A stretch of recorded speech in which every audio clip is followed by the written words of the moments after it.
Good afternoon. Got some good food. I just came from Huntsville, Alabama, doing a big real estate thing, and then we got one more this afternoon. I want to show you some stats that I always show people in real estate, because right now I'm coaching what I call little baby star real estate agents who are just getting started, trying to get to 1 to 2 deals, right? And I'm coaching agents that are doing over 100 transactions a year. So what I would call $1 million agents, all right? And so here's a stat I want you to think about, okay? I'm going to put these up here, and this should have some impact on you about your business, okay? And I want to see if you know what these stats are. That one doesn't work for me. Let's try this one. There we go. There we go. Anybody know what that stat represents? Less than 9% of people say they remember their real estate agent's name after the transaction. Okay? Now you say, well, why is that a big deal, Coach Burt? Why does that really matter? Every real estate transaction you do should be worth 5.7 referrals. That's the National Association of Realtor number. So I want you to think about this. If every transaction should be worth 5.7 referrals, less than 9% of people ever remember their agent's name afterward. 98% of agents never call a customer back once they put them in a home. Now, you start to say this, because I believe people are more motivated by what they lose versus what they gain. I want you to think about how much money you could be losing right here. Average person's going to buy 4 to 6 houses over the course of their lifetime. So imagine you getting those 4 to 6, picking up those 5.7 referrals, because you're one of the small percentage of people that calls them back once you put them in a home, right? And they remember you after that, okay? So I show this to people because it's real simple. One more stat I want to show you. 67% of people in real estate use the very first person that contacts them. They don't use the best one. They don't use the best looking one. They don't use the most experienced one. They use the first one. Okay? Now, if you did nothing and you remember nothing from what I say today except this one thing, look at how much money you can pick up. So yesterday I was coaching a real estate team, and they calculated that every agent, if they just did this, would pick up another $75,000 if they just did this. Okay? Because we're so busy selling out the front windshield that we're not selling in the rearview mirror. So if I told you out of every deal you do right now, you should get 6 deals out of that, would that motivate you to call those people back once you put them in a home? Buyer's remorse kicks in less than 30 seconds after a person signs the mortgage papers. And you know why? They're like, what have I got myself into? Can I afford the payment? Right? So the good agents, as soon as they sign the deal, the good agents I coach get in the car and pick up that cell phone and call that buyer back and say, hey, such a beautiful house. This was such a good decision, right? So here's one rule I want you to remember. I would call every single one of your customers back 2 days after the experience. I'd call them 2 weeks after, and I'd call them 2 months after. And then I would get them in a drip where you are personally contacting them. Automated follow-ups will never prompt a person to refer you. Okay, everybody with me here? Okay, I think about this. My very first house I owned was a $119,000 condo. Money only changes hands when problems are solved. Okay, so what is the problem? Don't like the house, too big, too small, need an extra bathroom, need an extra bedroom. Well, here was my problem. I was 21 years old. I had just been named the head coach of the second largest high school in Tennessee in basketball. That's why you see this big gaudy ring on my right finger. And now I'm gone from being a college person to a professional. And I had a problem. You know what the problem was? I was living in an apartment, and the people above me seemed to be running some kind of business that happened at night, and there were a lot of music. You do your own math, okay? And I'm like, I got to have a house, okay? So I go looking for a house because I had a problem. Which person did I use? 67% of people use who? The very first person that contacts them. But here's the theory. The more money a person has, the more sophisticated they become, the more knowledgeable they get. They no longer use the first person that contacts them. They use the best person. So if I was coming to the Birmingham market to buy property, I would not come down here and say, well, just send any old agent to me. I would say, who's the best agent? And what I mean by that is who can negotiate better than anybody else, who can find me a property faster than anybody else, right? Who has deeper networks than anybody else, who has the strongest brand recognition than anybody else. I would start asking very specific questions. Okay? Non-sophisticated people are going to use the very first person. Sophisticated people are going to use the best one. So you got to become known for something. So my first little condo, guess what? I use the first person that contacts me. You with me? I use the first person that contacts me. Now, here's my point. After that, let me tell you what he did. He never called me. He sent me an automatic drip. He sent me the absorption rate of my subdivision. Now, you think a 23-year-old knows what absorption rate means in subdivision? He sent me a pumpkin. He sent me a pumpkin on Halloween, and he never picked up the phone and called me. And here's what I said. Just pick up the phone and call me. Just get to know me. You with me? Because he could have picked up. I bought 4 other houses since then. Every house I bought has been bigger. The commissions have been bigger.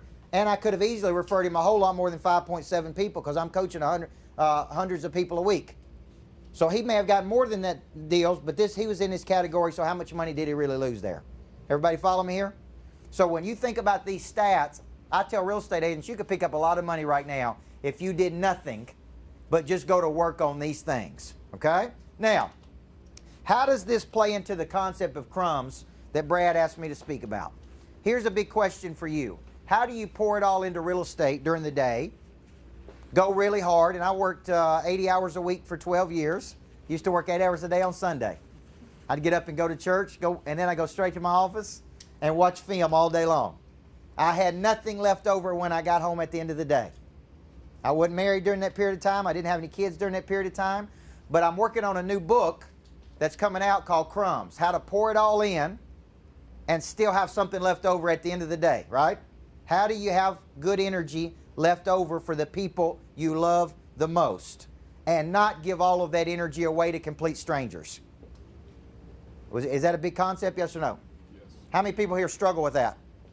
If you're a go-getter, interested in your potential, let me tell you what you're going to do. You're going to get up every day and you're going to get it.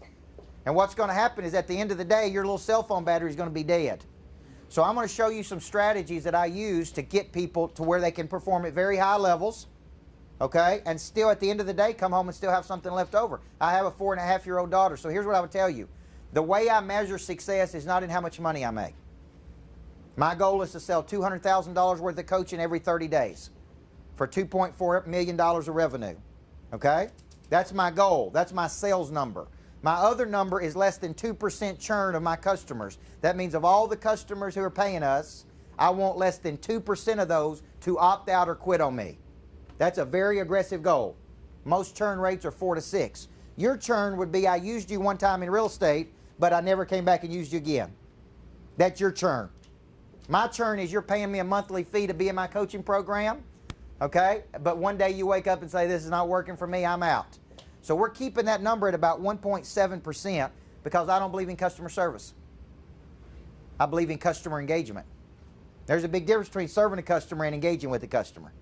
So the first way I measure success, I want you to start thinking of how you measure success, is can I go out and do what I do and hit that number and keep those customers engaged and be able to give my daughter 1 hour of high impact every night. Okay? That means when I get home at the end of the day, she wants to go to the play park. She wants to play hide and seek. She wants to do whatever. Can I say, sweetheart, let's go because I got enough energy to do it, right? And if I can't give her 1 good hour a night, it don't matter how much money I made that day. Everybody follow me here.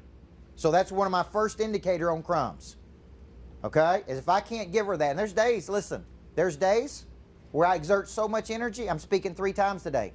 We're on the phone with customers trying to get new customers. We're moving from city to city. There's days when I get home, I'm tired, okay?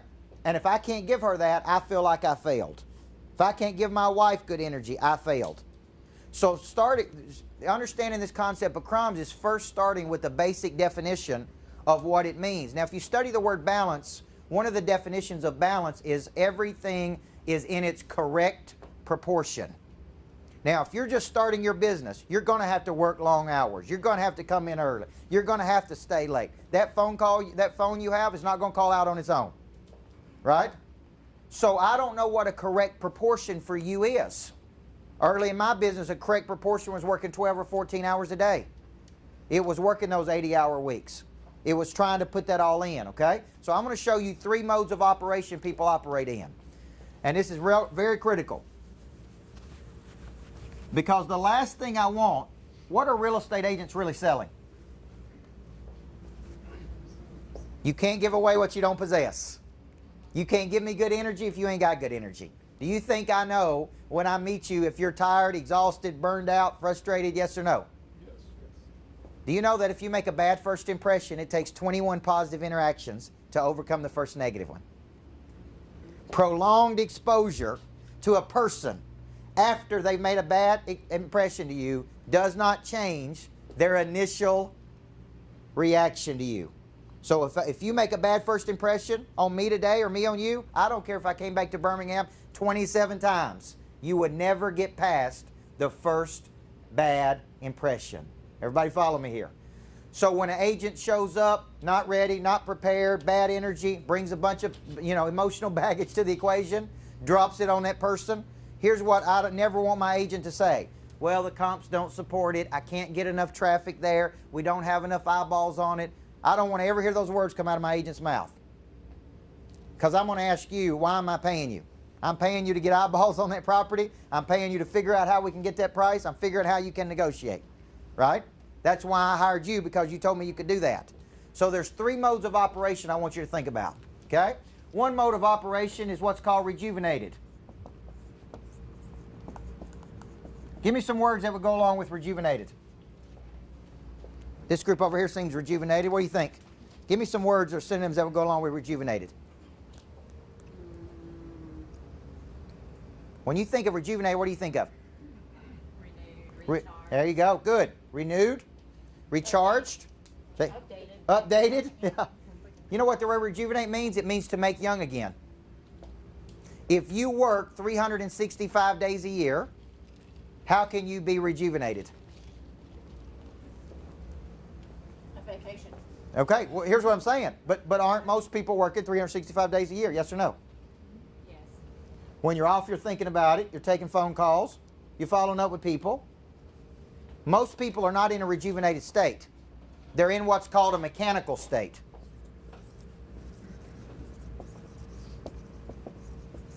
Give me some concepts that go along with mechanical.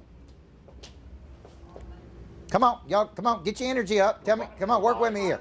Work with me. Don't make me do all the work today. Work with me. Okay, what is it? Robotic? Automatic? What about going through the motions? Going through motions. Trying to survive. Assembly line. Just making it through the day. Mechanical. You get up, show up, paint up, spray up, pretty up, show up. Can you be here but not be here? Yes or no? Yes. Can you be here physically but not be here? Yeah, it's called I quit, but I forgot to tell anybody. These are people who dress up, paint up, spray up, pretty up, show up. They're at work, but guess what they're not at? They're not at work. Okay? So mechanical is you're tired, frustrated, agitated. Now, do you think those sounds like characteristics that I would want a person representing me on my real estate to be? Every time I'm around you, you're tired. Every time I'm around you, you're complaining. Every time I'm around you, you're bringing my energy down. Every time I'm around you, you're whining about something. Listen, the reason that doesn't work in real estate is because I got thousands and thousands and thousands of real estate agents to choose from. How many of you gone to a bad restaurant one time and never gone back? Same thing's true. Same thing's true. Thank you, little man. Same thing's true of real estate. I used you one time, and it was a bad experience. I become passive. You say, "Well, who cares? I'll go get another one." Well, not only did you just lose those 5.7 referrals, which are basically 6 more commissions, you also lost if I go buy 3 more houses. I buy short-term real estate, long-term real estate, commercial. I'm building buildings. Okay? Right now there's 256 million people online as we speak. Half of those people are looking at real estate. Right? They're interested. Well, what if I show up and I'm all excited to go buy real estate and this is you. And I can tell you're tired just by being around you. What if I showed up today and I said, oh, I'm going to come here and give you some motivation, but I ain't got any. I ain't got any energy. You cannot give away what you don't possess. Okay? Third level is this right here. Rejuvenated mechanical burnout. Give me a definition of burnout.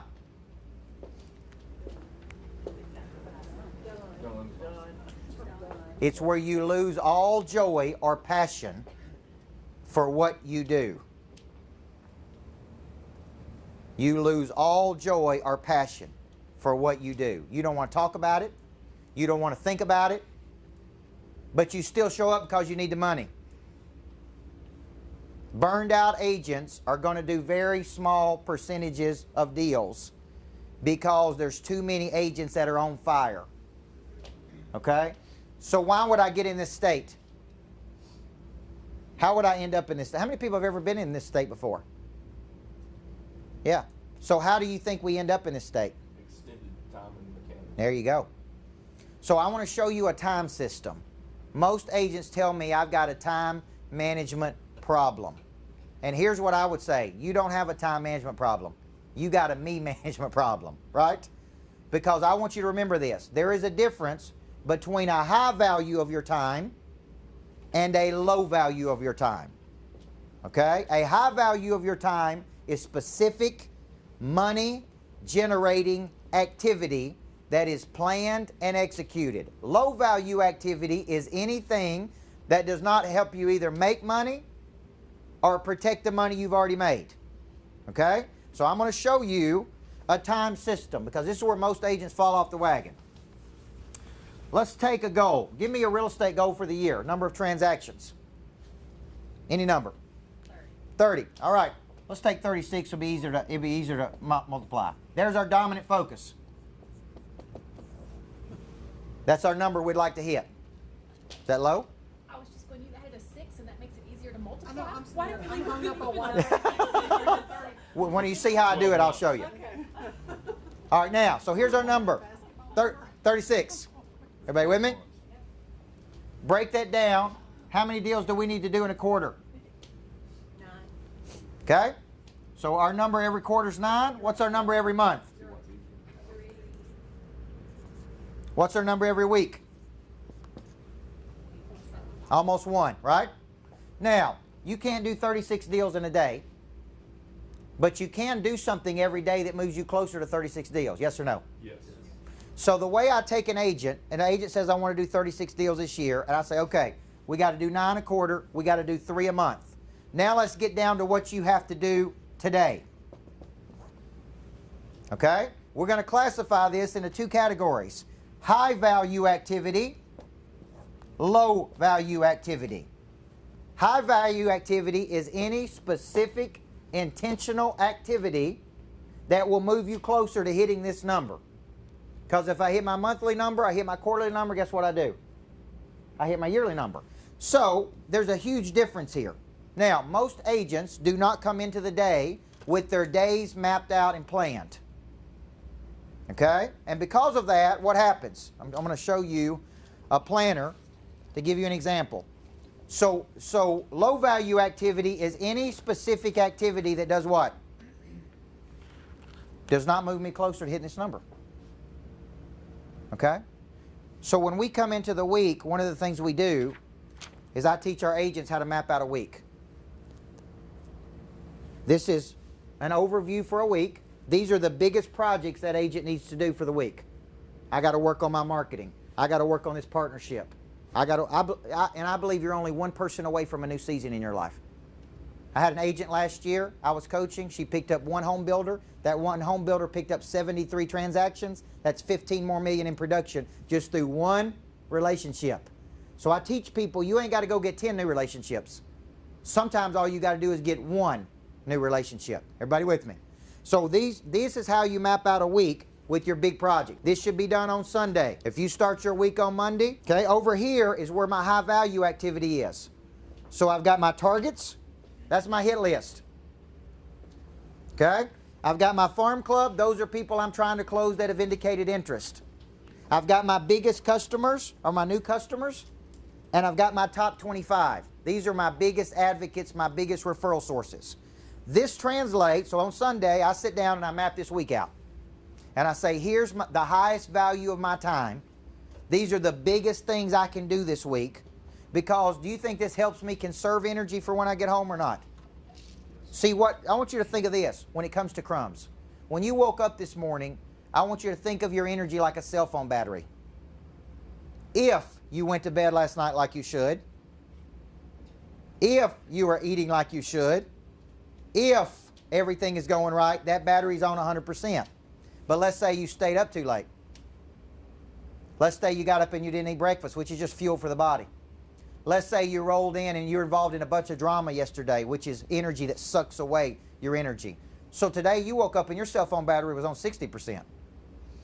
Right? That battery is sucking energy out of you all day long. Well, when you show up to work and you don't have a plan, here's what's happening. You're just all over the place. So I'm getting pulled over here, and I'm getting pulled over here, and I got this drama, and I got this customer problem, and I got this problem, and what's happening is it is pulling that energy out. Now, why is that a big deal for you? Because when you get done at 5 or 6 o'clock today, all that energy's gone. So you go home, you got no energy for your husband, you got no energy for your dog, you got no energy for your kids, and you feel guilty about it, right or wrong? Right. Well, part of that guilt should motivate you enough to get control of your schedule. And part of getting control of your schedule is mapping out your days. And so what you'll see is after my week, what I do is I start tapping into how I map out a day. So the way I map out a day is I time block, number one, what time do I wake up? Every single thing I have on the schedule that day. This is my high value activity over here. These are people I'm calling on to generate new business.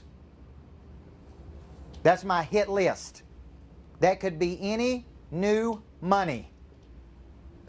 Could that be a strategic partnership? Yes or no? Yes. You could be one partner away from doing 25 more deals. Could that be a past customer? Yes or no? Could it be a current customer I'm trying to sell something else to? Yes. It's just specific, intentional activity to do what? Help me out over here. You're over in the expensive seats. What's the high value activity? There you go. And that's already planned. Notice that I didn't show up to the office and try to figure this out. Because once you show up to the office, what happens? It's over. So here's what I hear agents do. Oh, I'm just putting out all these fires. I'm just, oh my gosh, I'm just so tired of putting out all these fires. Hey, real estate would be great if it wasn't for all these customers and all these high maintenance people. Right? That's what I hear. These are low ordinance things I hear agents say. If you didn't want to deal with people, you shouldn't have got into real estate. I used to be a high school basketball coach and teacher, and I'd hear teachers say, teaching would be great if it wasn't for all these dang kids. I'm like, well, you shouldn't have got into teaching if you didn't love kids, right? You don't need to get into real estate because you think it's going to be easy.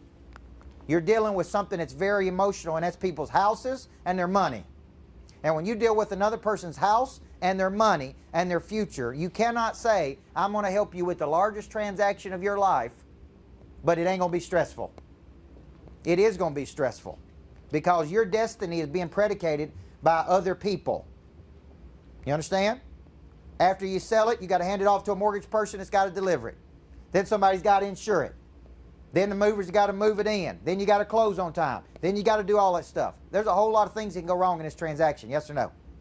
So I come in with high value activity because here's what I know. Top agent I coach was doing about 220 transactions a year. He was in Clemson, South Carolina. Here's the part that's going to get you. He was doing 220 deals a year in a town of 7,000 people. See, you think, oh man, it's hard. 220 in a town of 7,000. You have a town here of how many? In my market alone in Middle Tennessee, I live outside of Nashville, 1.9 million people. You tell me there ain't somebody we can sell something to with 1.9 million people? Last week, the USA Today came out with an article that said that 9 other planets support life. You got 9 other planets of people to sell something to. You follow me here? But it ain't going to happen by showing up at the office and hoping something's going to happen. Okay? So this is my high value activity. Now, why is this critical to my CRUMBS concept? So I want you to remember some concepts. Here's your number. Here's your quarterly. Here's your monthly. Give me some examples of low value activity that real estate agents participate in every day. Facebook. Facebook. Okay, what else? Come on, work with me here, guys. Come on, work with me. What you got? What's a low-value activity you think agents participate in? Television. What about low-value conversations? Gossip. So I look at it like this. Comparing, complaining, contending, criticizing, complacent activity, talking about what we're going to do this weekend, what we did last night, what our kids are doing, what's happening at the ball field. That's all. There's a time and place for that. But it ain't during the middle of the workday. So if I catch my people involved in those conversations, I say, look, I don't mind you having that conversation. Have it when you get off today. The purpose of any business is to create a customer. Now, when I come into a plan, with a plan, do you think that helps me conserve some energy during the day, yes or no? Yes. Because here's the deal. I'm not going to let you pull me into one of those low-value conversations. And if you caught me after the break and said, well, let me tell you what my husband did and my kid did and this, I'm going to say, look, I love you, but I can't talk about that right now. You want me to show you how to grow your business? Then I can help you.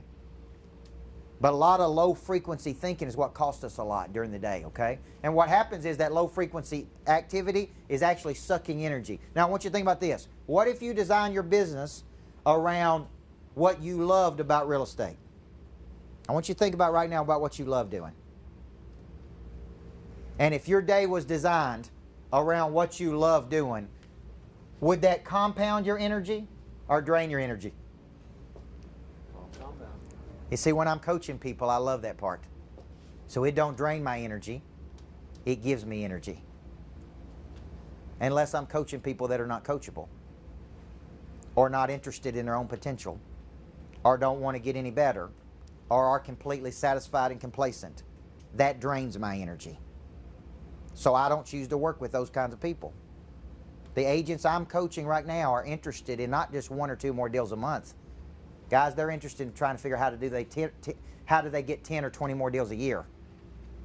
Not just one more deal every now and then. I'm talking they wake up and they go, I'm not even close to my potential. Right? How do I go get what I'm capable of getting? I actually think it's hypocritical for us to tell our kids they got potential and then not see their mom and dad reaching theirs. I can't tell my 4-year-old daughter, sweetie, you go out there today and go get it. We live in the greatest country in the world, go get it. But you're going to watch daddy just be complacent. Right? You don't send your kids off and say, hey, go gradually settle to a place of mediocrity today.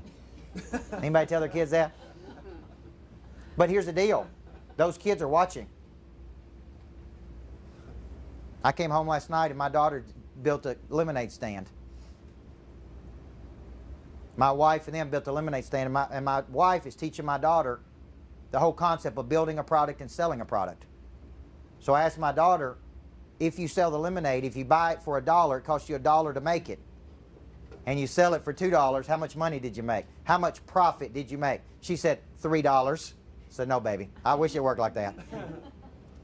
You made $1. Would that be something valuable to know at 4 or 5 years old, yes or no? Yes. How to make money. In high school, they teach you how to balance a checkbook, but not how to make money to put in it. So I want you to go back to a concept. The reason you go out and help clients is because money changes hands when problems are solved. The bigger the problem, the more money people will pay to solve it. So you can solve little bluegill problems, or you can solve blue marlin problems. Everybody follow me here? And that has to do with the size of problem you're solving for a person in the real estate world. So every week I'm going to show you the categories that I go after, and I want to encourage you to put these up there, okay? Most of the agents I'm coaching are growing their businesses by as much as 43% in 1 year. So I got one agent that was doing about 23, 30 deals a year. He's on track to do 110 deals this year. He made more money in the first quarter of this year than he made in the first 10 years of selling real estate. That will change his whole life. It'll change what he drives, what kind of house he lives in, where his kids go to school, where he vacations. When he makes that much more money, right, that will be a complete game changer for everything in his life. His confidence is higher, everything about him, okay? And he came in hungry. So there's 4 categories that I go to work on every single day. Every week, when I'm coaching my agents, every week I go into it with a hit list. This represents new money. I come into every week with a minimum of 5 to 10. These are people that I'm calling on, trying to get their attention, right? Trying to get in front of them and share what it is I do and what I believe and why I believe it to see if they're interested or not. And here's what I tell people. I'm only looking for people that are looking for me. I'm not going to try to beg you, convince you, manipulate you. If you're not interested in getting better, it's not my potential, it's yours. Okay? I'm only looking for certain people. We just left a Weichert office in Huntsville where every single agent committed to coaching. It's amazing. Every one of them. I spoke for 35, 40 minutes. They all walked up and said, what do we have to do for you to come here every month and coach our team? Broker sitting right there. I'm in. I'm interested. We're ready to go. Let's go. Right? They were hungry. I mean hungry. I didn't know any of them. Complete strangers. Okay? Interested. And I'm interested in curious people that are interested. So every week I come into the week with my hit list. So I'm going after 5 or 10 people every week. This represents new money. Okay? Everybody with me? Any confusion about this? If I don't come into this, what am I doing? I'm just servicing my current customers and I'm not getting any new ones. The purpose of any business is to create a customer. Second thing I'm going after is my farm club. And my farm club represents people who have indicated interest in my services, but we haven't closed them. Now, here's what the stats tell me, guys. 7 to 15 touches, 80% of the time to convert a prospect to a buyer. Why does it take that many touches? Why does it take that many? For them to build trust. Okay, build trust. So much other noise out there. That's right, they're busy.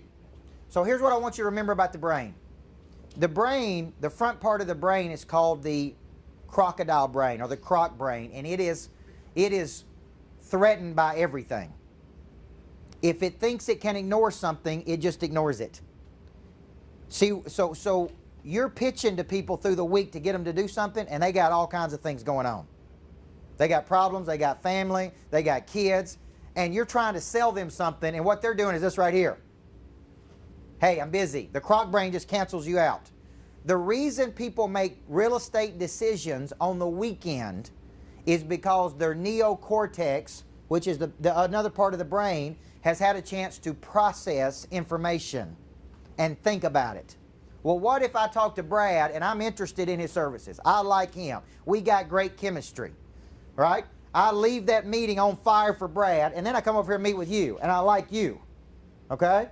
And I have great chemistry with you, and you're trying to sell me something, he's trying to sell me something, then I leave you and I meet with you, okay? And I like you, and then I meet you and I like you, and then I meet her. By the end of the day, what happened to Brad? I've already forgotten about Brad. Brad who? So here's what's happening. This weekend when I'm able to relax and calm down, I'm out riding my bike in the subdivision, my neocortex, where my decision-making process goes, I really like Brad. And Brad put together a great deal and opportunity for me. I'm going to contact Brad and I'm ready to go. But here's the deal, it's Saturday. Brad wants to be off. He don't want to call me back, but here's the deal. I got money and I'm qualified and I'm ready to buy. So my rule in my house is simple, okay? There are times of the day that I'm unavailable. But the number one time people decide they want to coach is the same time they decide they want a house. It's on Saturdays. Everybody with me? So I tell my wife, I say, sweetheart, if you want to live in this $1 million house that we live in, I got to step out and take this phone call. Because if I wait till Monday, guess what happens? The croc brain is back involved. Now I'm too busy to listen to you. This is how people buy houses. I looked at it, I like it, then somebody talked me out of it. Then I like it, then I don't know if I can afford it. Then somebody else got a new house, I think I need a new house. Then we had another kid, now I need a new house. If you don't do your job as an agent and go back to them over and over and over and catch them at a time that they can process that information, you lose the deal. Most agents go less than 3 touches. Would you agree with that? They go less than 3 touches. If I think I want to work with you, I'm going 7 touches. I don't care if hell freezes over. Everybody with me? Because I believe you do want to do something. You just couldn't do it that day. So if you are not going 7 touches, you're really leaving a lot of money on the table of people that are interested in buying something. They just can't quite do it that day. They just can't quite get their mind around it. So every week I come into the week and I say, who's in my farm club? Who are all the people who have said, I'm interested, right? I'm interested in doing something with you. I'm interested in buying a house. I'm interested in selling. My job is to constantly go back to those people and say, do you remember when you and I met and you told me you were interested in doing this? We believe the same things, right? And if you quantified how much money is sitting in that farm club right now, would it frustrate you, yes or no? Yes. There is no telling how much money is sitting right there that is in their pocket that would come to your pocket if you just got them off the fence. So when I come into a week, I'm calling on new people, and I'm going to close the people who have indicated interest. And the reason this is helping me with my CRUMBS problem is because now I got a plan. And I'm not asking you, I'm the opposite of most real estate coaches. I would never tell you to call 100 people a week. Never. Number one, nobody's going to do it. Number two, you're going to call a bunch of people just to say that you did it. Right? Just to pacify your coach. Here's what I would ask you to do if I were coaching you. Could you do 3 things a day for me to get a new customer? Just 3. Could you just do 3 things a day to generate new money? 3 a day, 5 days a week is 15 a week, 60 a month. 720 things a year. You with me? One of those, so let's say today, let's say on the way down here I called on 2 of my hit lists. Hey, I'd like to get a meeting with you. I'm going to be in Alabama. I'd like to just sit down with you for a few minutes. I know you indicated some interest. Let's say I called on one of my farm club to try to close them. Hey, I know you said you're interested. You and I believe the same things. Are you ready to make a decision? Have you seen enough to make a decision? And when you're following up with people, here's how not to follow up. Do you have any questions? I had one person say this to me once. Hey, I woke up this morning thinking about you. I said, that's creepy, okay? If you ain't got nothing better to do than think about me, you ain't got a lot going on. Everybody follow me? This is how agents follow up. Do you have any questions? What can I say to that? What can I say to that? No. It's over. Are you ready to go? Nope. Here's what I ask people. Have you seen enough to make a decision? I brought you the house that you wanted at the price point you wanted and the subdivision that you wanted. Remember this, people are more motivated by what they'll lose than what they'll gain. If you have to sleep on this one more night, you're not going to sleep in it. Everybody with me? Here's what I would say to a multiple offer situation. I would say to another agent, I know we're going to have multiple offers on this house. And I believe somebody always gets their feelings hurt when there's multiple offers. So if your client wants it, bring me the best offer so nobody gets their feelings hurt. Everybody with me? Okay? So people will say this, well, let me think about it. What specifically do you need to think about? Let me pray about it. I say, I'm Baptist. Let's pray right now. Okay? I'm go. Y'all supposed to laugh at that point, okay? Loosen up a little bit. Let's have some fun here. Okay? Did you bring the margaritas for this group? Okay? They need some margaritas. So we're Baptists. So Okay?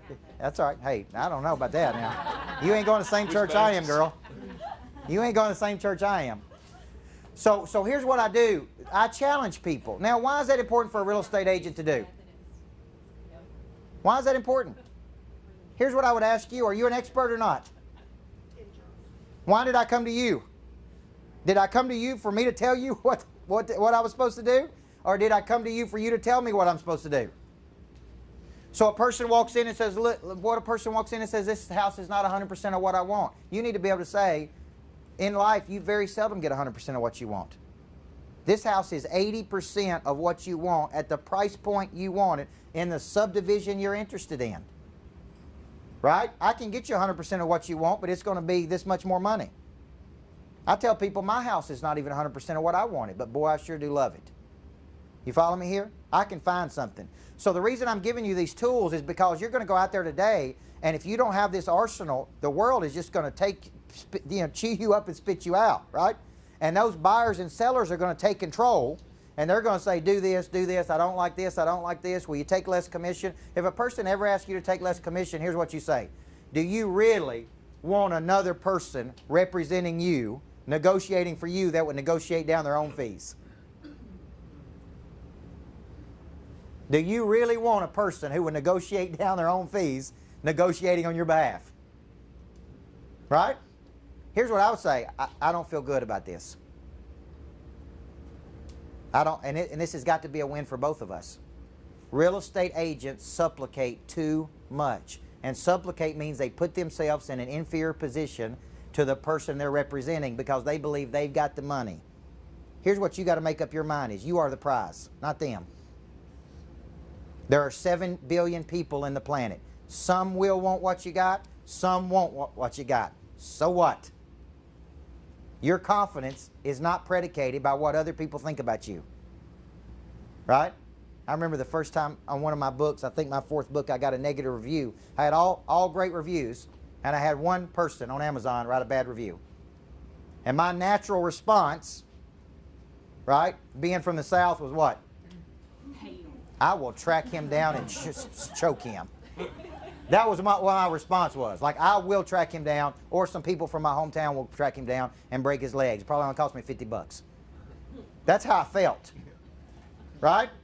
And then I remembered, who cares? He's one person. He doesn't control my value. There's 7 billion people on the planet.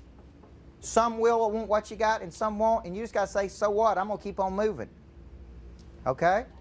So for you, and I'll close on this one, there is no such thing as rejection. Once you make up your mind that there is no such thing as rejection, they may want something different than what you've got, but there will be lots of people that want exactly what it is you have. And you're only looking for people who are looking for you, that see your value, that believe in what you create. You will never have call reluctance the rest of your life once you make up your mind there is no such thing as rejection. What's the worst thing they can say? I don't want to work with you. I'm not interested. Don't take it personal. Who cares? There's an infinite supply of people, right? In almost every real estate market in the world, and I go to different cities every week, there is all kinds of demand and not enough supply. You follow me here? This has been one of the greatest eras for people to make the most money in real estate that we've seen in years. But there will come a time when winter asks what you did all spring and summer.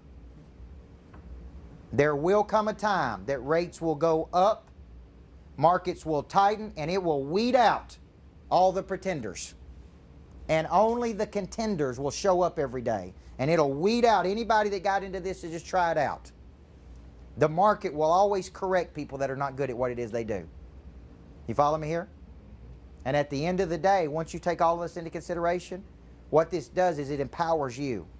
So I made up my mind, no matter how much energy I'm going to put into my day, I'm going to save a little bit for my wife and my 4-year-old daughter tonight. Because they don't deserve for me to put it into a bunch of strangers who may or may not appreciate it. Right? I'm always going to save some for them. So I don't know what your personal goals are. What I tried to show you today is how we teach our agents. I've got mortgage originators doing $130, $140 million of production. I'm coaching 4 $100 million producers right now. Those are big producers. You know the biggest problem they have? It ain't about how much money they're making. It's about how do they have any energy whatsoever left over for their families. And I got to teach them that I want you to win. I want you to make a fortune. I want you to become a millionaire. I want you to be able to give so much money to charity you can't see straight. But I got to teach you how to get control of this machine so it don't have control of you. I retired at 31 years old because I'd worked 80 hours a week for 12 straight years. And I was tired and burned out and exhausted. I didn't see my family. I wasn't married. I didn't have any kids. And I started going, I know I'm at the top of my game, but there's got to be a bigger world here for me. So I actually walked away at the peak of my career to get control of my life. You follow me here? So I hope today was valuable for you so that you, maybe if nothing else, I challenge you to think a little bit. I challenge you to get control. The only other category that I bring is I would work this. I call it the top 25, and I don't want to leave without giving you this one. I subdivide my customer list. And when I subdivide it, I say I've got 350 right now active customers, and out of that 350, I carve out 25 that I think have the highest potential for referrals. And I give those 25 more time, more energy, more attention. Because here's my philosophy. Those 25 will send me 3 referrals a year. So out of 25 people, I can get 75 new transactions out of just 25. I don't have to get them all. All I need is, yours may be 5, it may be 7, it may be 10. Everybody with me? Okay? So hopefully these strategies have been valuable to you. So Brad, thank you guys. And thank you for giving me your time and energy today, okay? God bless you. We got to head on to the next city.